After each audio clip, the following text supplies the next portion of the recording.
Good afternoon. Thank you for joining us this afternoon for our first of three different educational presentations we're making highlighting different series that are going to be offered in our upcoming auction.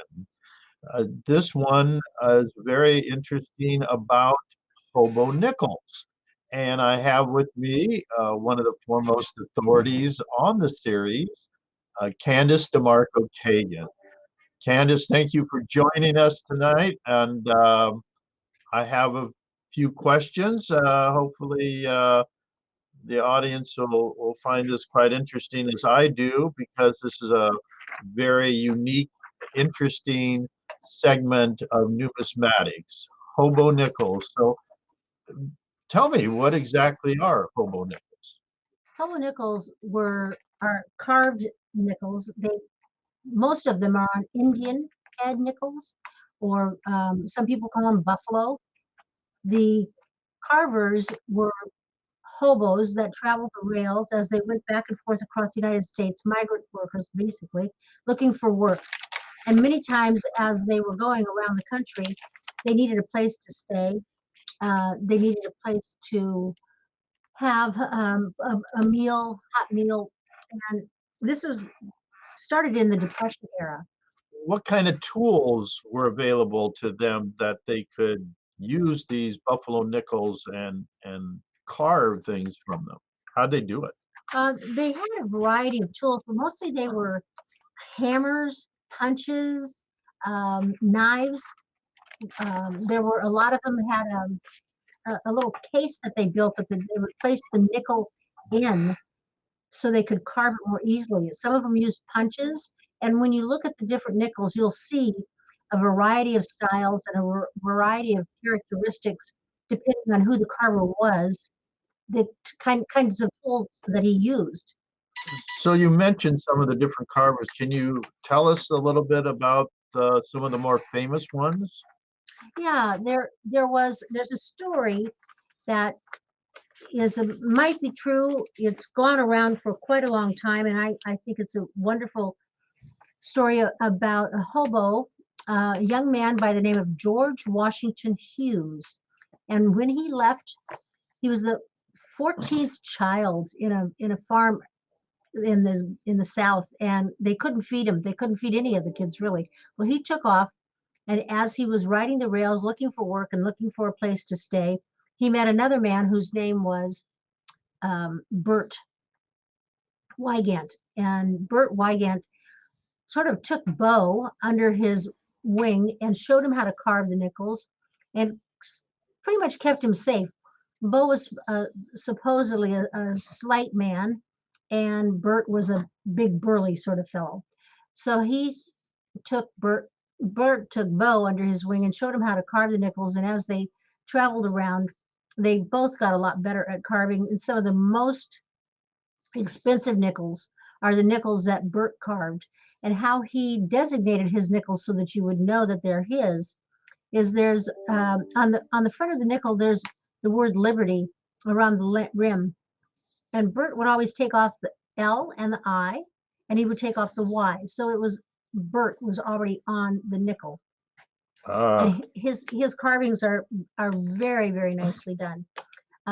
Bo was the second most famous carver because of being under Bert's guidance, and Bo was quite prolific. He did a lot more carvings than Bert did.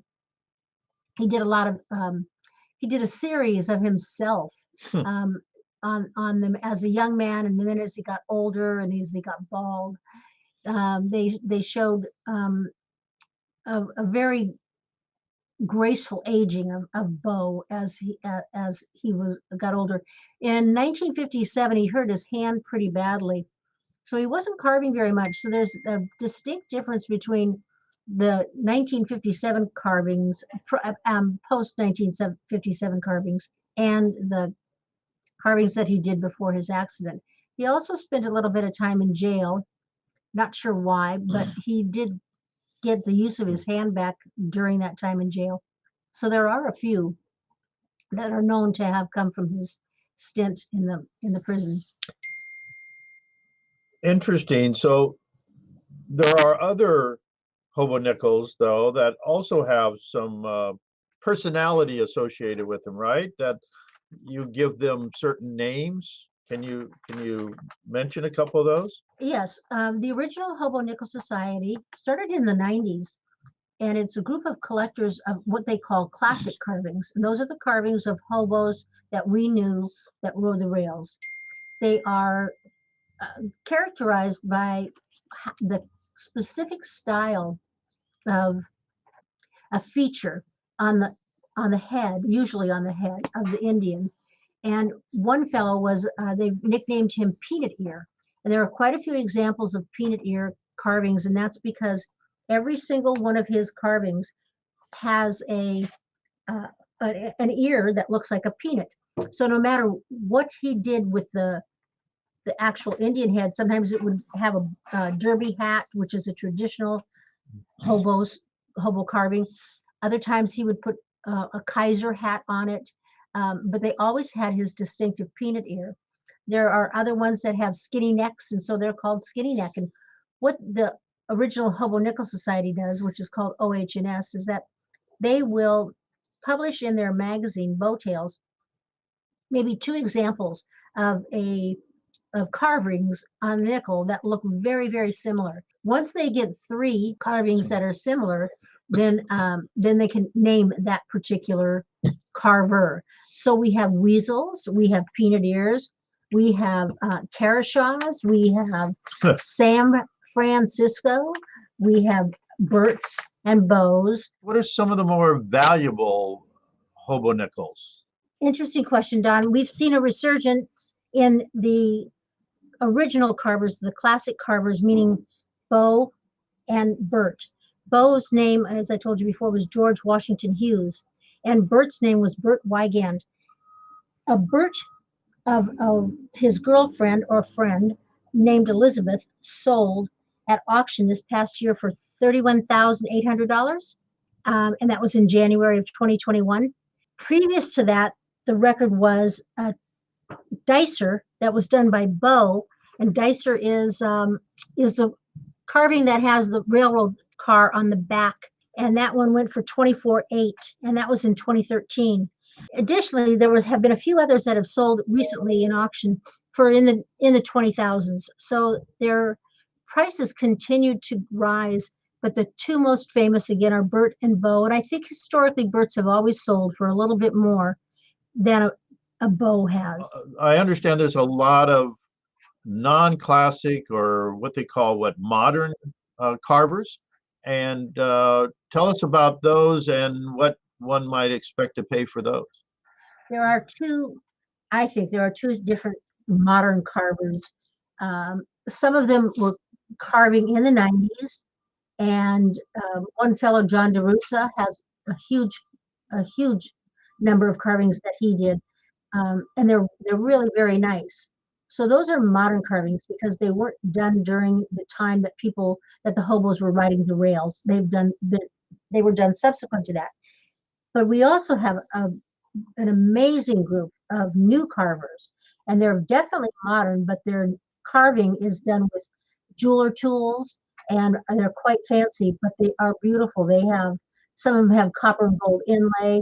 Some of them are exact likenesses of the person that they're trying to copy onto a nickel. So it's a really great group, and a lot of people are collecting these modern carvers. We have a beautiful example in the auction of a fellow that did a modern carving that is in honor of the 25th anniversary of the Hobo Nickel Society that you should take a look at. What kind of prices do these more modern or the DeRosa and the more modern pieces usually command? Boy, some of the modern carvings have gone for well over 1,500 up to, I don't know the top on the modern. I'm really sorry, I don't. But the DeRusas, the Presses, the Allens, those carvings, they're very, very collectible at a price of probably under $100 per nickel. Under $100. Well, that certainly makes them quite collectible. And we're going to I want to thank you for your time. We're going to wrap it up here, but hopefully uh, we'll get some more people interested in this fascinating series. And we're going to break now and start the auction at 4 o'clock on Thursday Pacific time. Thank you again, Candace, and thank you all for participating and listening to this interesting presentation.